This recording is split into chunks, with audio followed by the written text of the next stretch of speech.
founder of Universal Medicine Wheel and a spiritual counselor.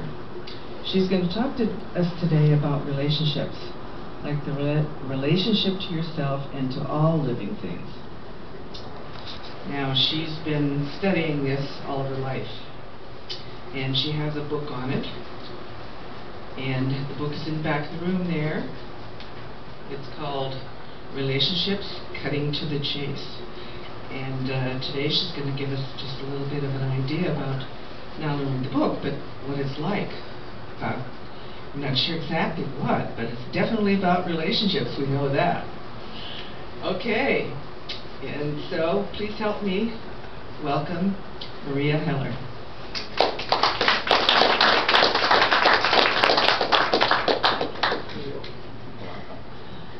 Good morning, everybody. Good morning. Question. Some of my questions are going to be rhetorical. How many of you here are in a relationship? Well, we're all in a relationship somehow. Okay. Well, you know, I'm sure you've noticed that the world has changed, and so has relationships. Okay, we're now living in an age where people refer to their first marriage as a starter marriage.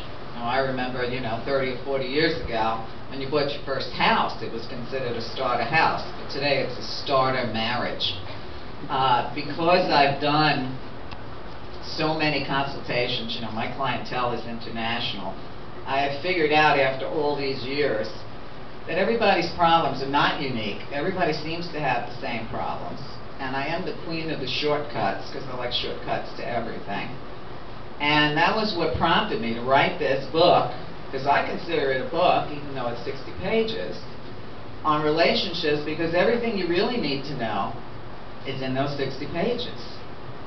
As a person that interviews a lot of different authors on a lot of different subjects, I usually get voluminous-sized books with maybe, a couple of paragraphs with some value in it as submissions to get on my show.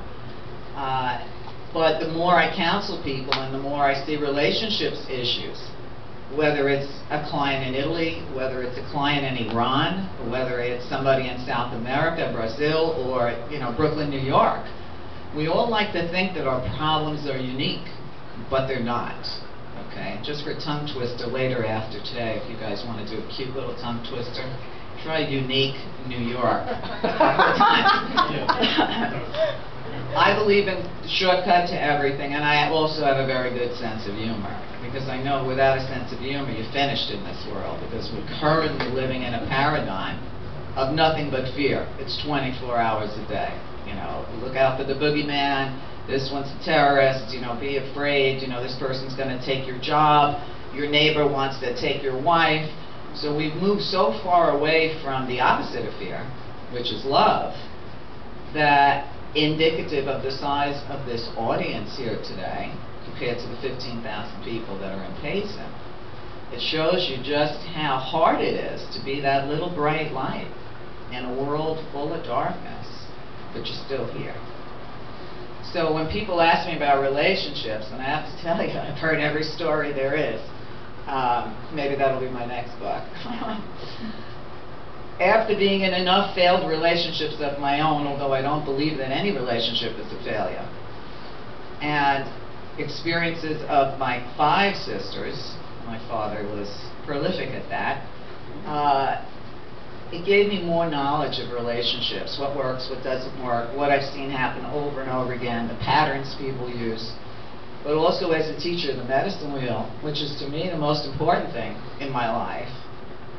It's our relationship with the earth that is suffering the most, and that's why people are suffering so much today, worldwide. The amount of austerity, poverty, misery, starvation, the list goes on and on and on. But if you look even lightly at politics, you look at what happened in Fukushima, because man doesn't respect the earth. You look at what's happened in Texas, where 30 towns are running out of water because they're using the water to frack. And I don't know if you guys are aware of what fracking is, but it's a way of extracting oil from sand, which uses more water than the oil they're ever going to get out of it. So when you look at man's relationship with nature, that has suffered so much the last 100 years, it's easy to understand why humans can't have a relationship with other humans, because people have forgotten, we're connected to nature, whether we like it or not. When people from the valley come up to visit me, they get terrorized if they see animal footprints. I had one girlfriend that came up and she saw footprints across the hood of her car and she went into a panic. And I was laughing because she wanted to use my medicine wheel to connect to earth, but she put a towel down before she sat on the earth. Okay. When I look at that, I say we become so disconnected from nature. We forgot we're basically animals. Okay. And there are times I wonder if we are the top of the food chain mentally, because animals kill for need, humans kill for greed. And I always remind people, get out in nature, get your head screwed back on right. My son and his girlfriend are up for the weekend, and they've delighted in nature. Okay, they live in the valley. We all know what that's like. It's the valley of death, as I call it. But, to appreciate the trees, our relationship with the trees, the water. We were blessed with a lot of rain in Payson this season. Our connection with the animals, all of this makes us happier people. My teacher Sunbury used to say there are no neurotic birds in nature, and there's a reason for it. Okay, so it's kind of nice to be able to spend time out in nature. Anyway, I wanted to talk about relationships. Some of the shortcuts that I have figured out after all these years. Most people want their relationship to be everything in their life. They want their partner to be everything in their life. And that's very unfair. Why? It reminds me of, when I was married, my husband was like, what are we going to do this weekend? Call this other couple, see if they want to go to dinner. This, that, the other thing. And one day I just looked at him and I said, hey, I'm not your entertainment center. If you want an entertainment center, go to Sears and buy one. Okay? The trick to a relationship is to have a good relationship with yourself. Unfortunately, not only has religion and society, but also the New Age movement has convinced people that to be selfish is wrong, and that you always have to give outside of yourself. Well, I'm not going to judge anybody in this room or anybody, period, but when you think about that, here we have people who are from when you're little girls or little boys, you're told what your role is going to be when you grow up. You got to be a man, you got to be the breadwinner, you got to protect your girl, your children, this, that, the wife. You've got to cook, you've got to clean, you've got to be selfless, the typical Miss America answer. You're here to serve everyone else. That's not why we're here. Somebody asked me this question this week, and they were pretty serious about it.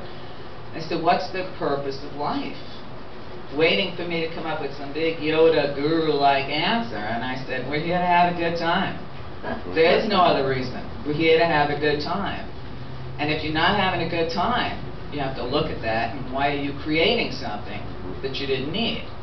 So now I have a new way to explain the cosmos in simple terms. Think of it this way. I'm assuming you all are aware or feel that we're spiritual beings having a human experience. Okay? So let's just say all of us, because if we're all together in this room, we've been together before. Okay, that all of us are out floating in space, tearing around the universe and whatnot, and we get a little bored. Perfection can be boring, I suppose. And we all look down at Earth, which sometimes must look like a Jerry Springer show to higher spirits, but we look at Earth as if it's Disneyland.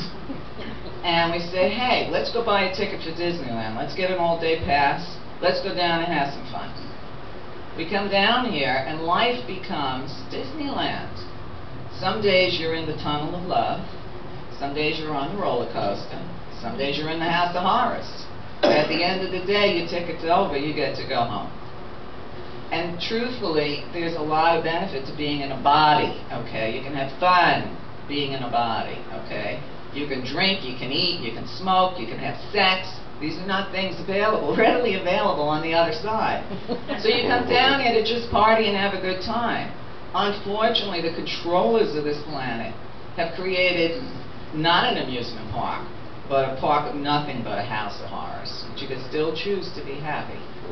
Okay? Okay? Happiness is an inside job. Okay? So to me, what I've learned is in order to be in a healthy relationship with someone else, you have to be in a healthy relationship with yourself. And that means whatever your spiritual practice is, even if it's a religion, work it. Just work it. If it makes you feel good, whatever rituals you have set up, Spirit doesn't need any rituals from us. We need it to remind us, and I like to hyphenate that word, remind us who and what we are, and that we have a divine connection. Because down here it's easy to forget that. So there are things you need to do. And the first one is you have to love yourself unconditionally. How many of you love yourself unconditionally? We try. Okay. But I'm not, like I said, I'm not judging you. Years ago, and believe me, I've been razzed out of every group in society there is on earth. I've pissed off everybody with my thinking, okay? But years ago, the New Agers came out with all this unconditional love palaver, okay? But the truth of the matter is, even when they were teaching you unconditional love, it was outside of yourself. Love your mother, love your father, love your dog, love your neighbor. It was never about you, because that's selfish.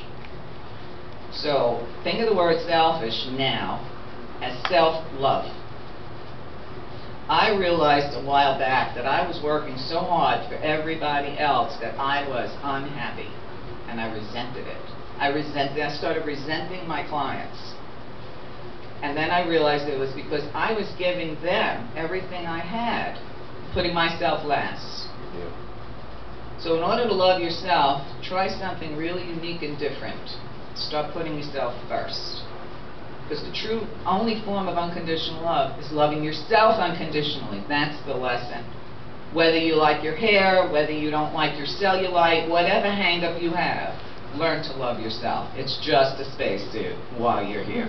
Don't overreact to it, okay? And like I say, getting older is a blessing. I cover that in this little book too, because you know what? No one ever says a tree is no longer beautiful because it's old. That's society telling us.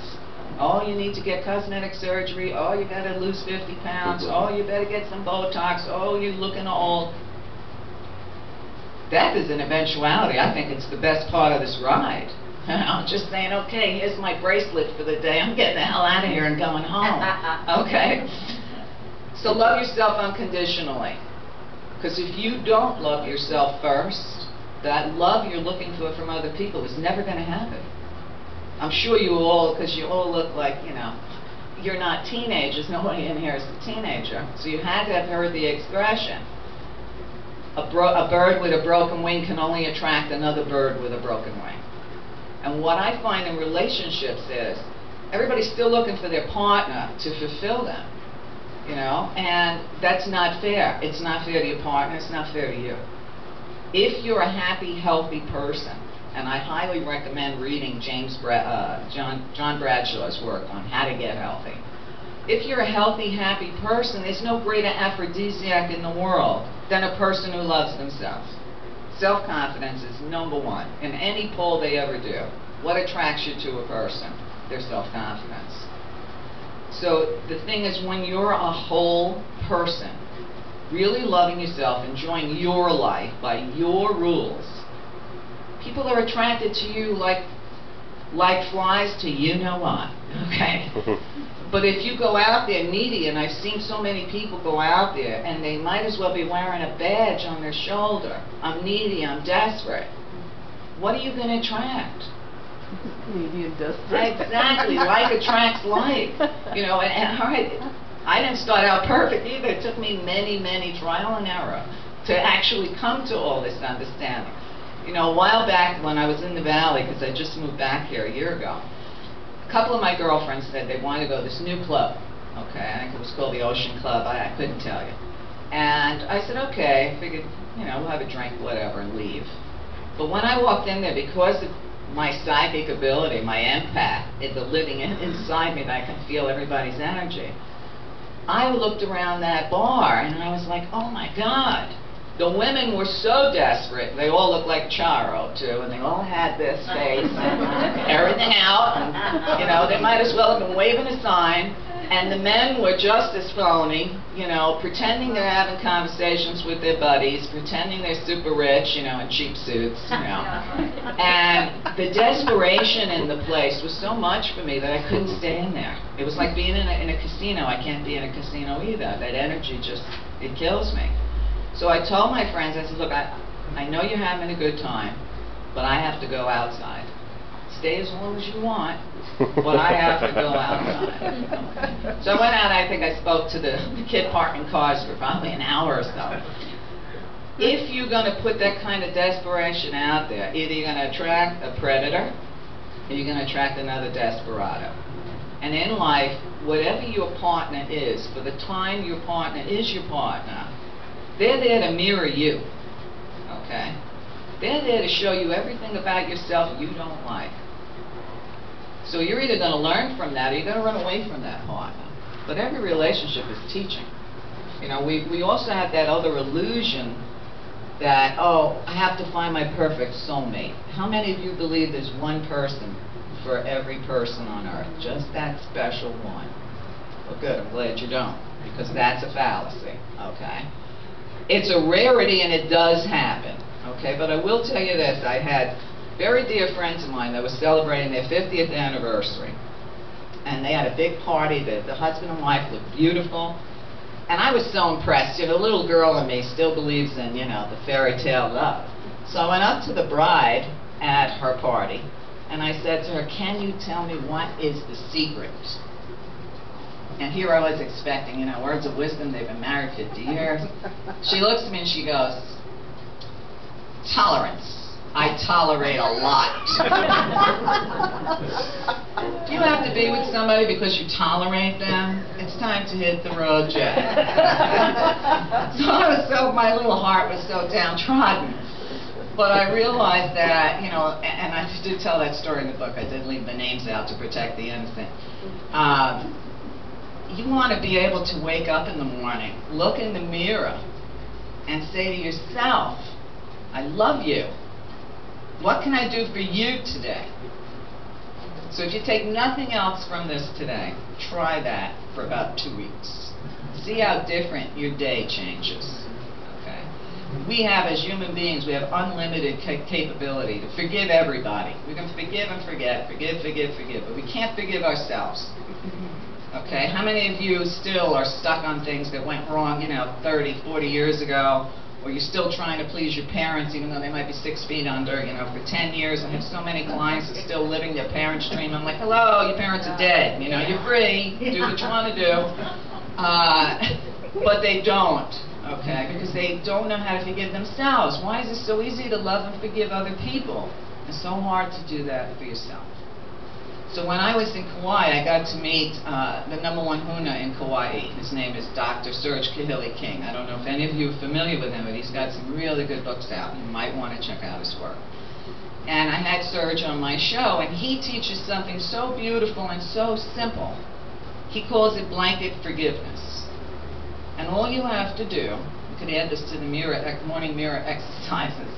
All you have to do is look in the mirror and say to yourself out loud, I forgive you for every stupid thing you've ever done. That's the whole thing.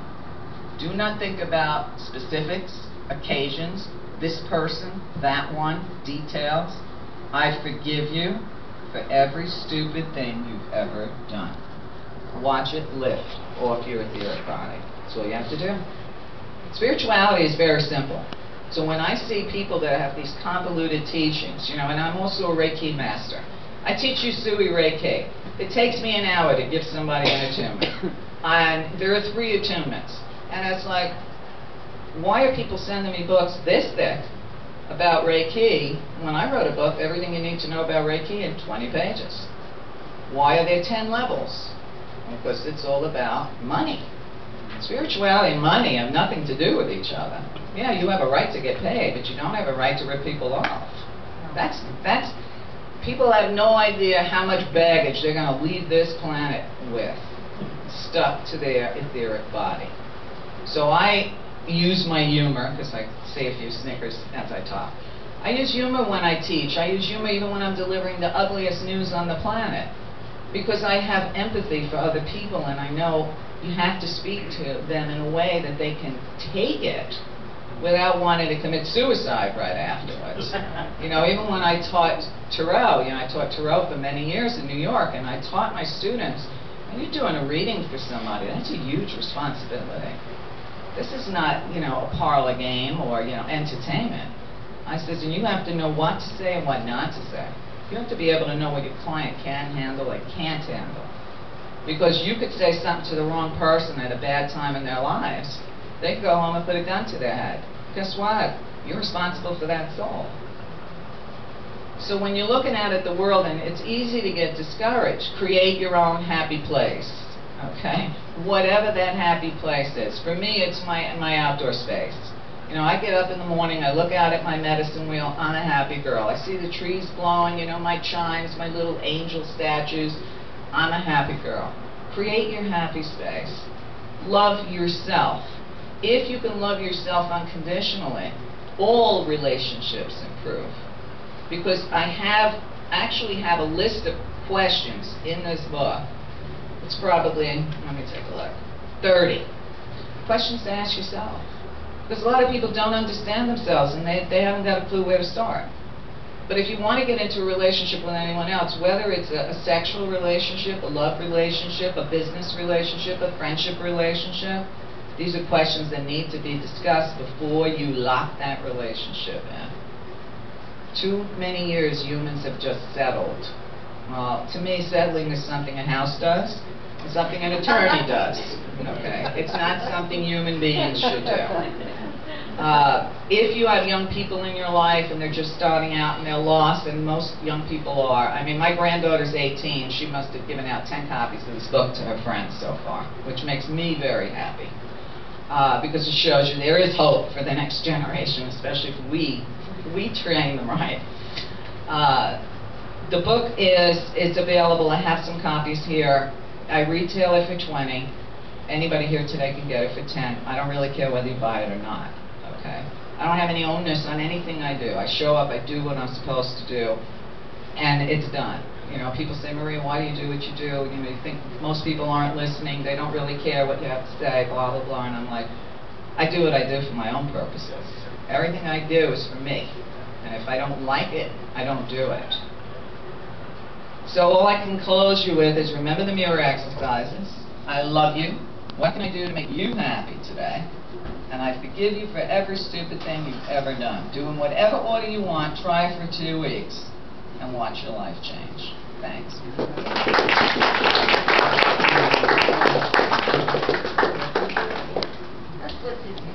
Thank you so much. You're welcome. No extra charge for the laugh.